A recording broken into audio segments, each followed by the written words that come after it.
Does the government work for us, or do we work for the government? Can the debt ceiling crisis be solved through the bitter politics of compromise, or can political courage save the day? Tonight, debt and compromise and the Federal Reserve. The problem, America, is a simple one, but the solution requires political courage. Since the presidency of Woodrow Wilson, the federal government has always spent more money than it has collected in taxes. The additional money has been provided by borrowing.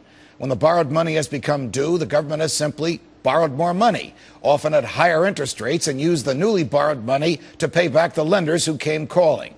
Any high school student capable of understanding basic math knows that this simply cannot last. At some point, the debt is so great that the interest payments become unbearable. That point is today. Today, the debt that the federal government owes, that your federal government owes, is $14.3 trillion. And the annual interest payments on that debt are about $440 billion. Where does the government get that $440 billion? It borrows it. The government is so addicted to debt that it has become the source for about 40% of all the bills the federal government pays. In some months, the feds actually borrow more money than they collect in taxes. And as we know, it saves nothing. Every dollar it can get its hands on, it spends.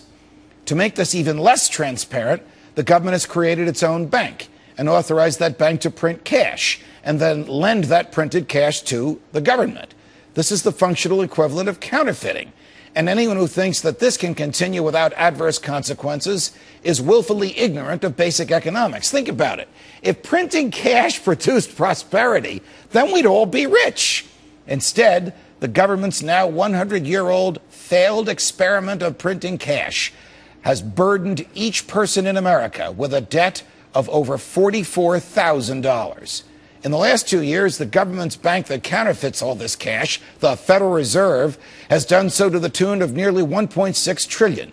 This $1.6 trillion is included in the $14.3 trillion national debt that the federal government is obligated to pay. But wait a minute. If the federal government owes the Federal Reserve $1.6 trillion, doesn't that mean that the government, in a sense, owes $1.6 trillion to itself? This is an issue that the Fed will never want to confront. Is the Federal Reserve a government institution, or is it a private bank? One way to burst that bubble and answer that question would be for the federal government simply to cancel its obligations to the Federal Reserve.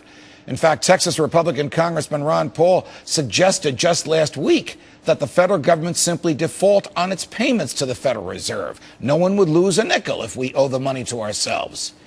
If the government were to wipe out its debt to the Federal Reserve, then investors might actually feel confident that the government could meet its legitimate obligations to legitimate lenders, rather than to its own bank that counterfeits its own cash. What would the Fed do if the government stopped paying it for its counterfeit cash? It would claim that it is a private bank. It would deny that it is a government institution. It would sue the federal government. And ultimately, the Supreme Court would decide if this 100-year-old printing press experiment is constitutional or moral in the first place. And then we will see that the emperor has had no clothes. Texas Congressman Louis Gohmert offered a flattering insight into Washington last week when he remarked that by Freedom Watch addressing this issue with conservatives and libertarians in Congress, the show has been strengthening the backbones of those on Capitol Hill who've become wobbly. Republicans must resist the fear-mongering, the Obama administration's shills and its lies and its attempts to cajole them into borrowing more money. Some establishment GOP members are openly signaling their willingness for a compromise with the vague reference to the idea that there must be significant cuts in spending.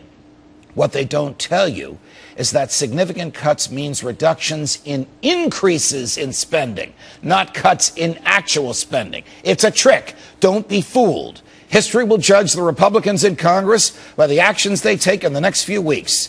This may be the last best hope to rein in a monster federal government by forcing it to live within its means. If Republicans muster the courage to do this, if they stop the federal government from borrowing now, the voters will reward them with victory, and the economy will reward all of us with prosperity.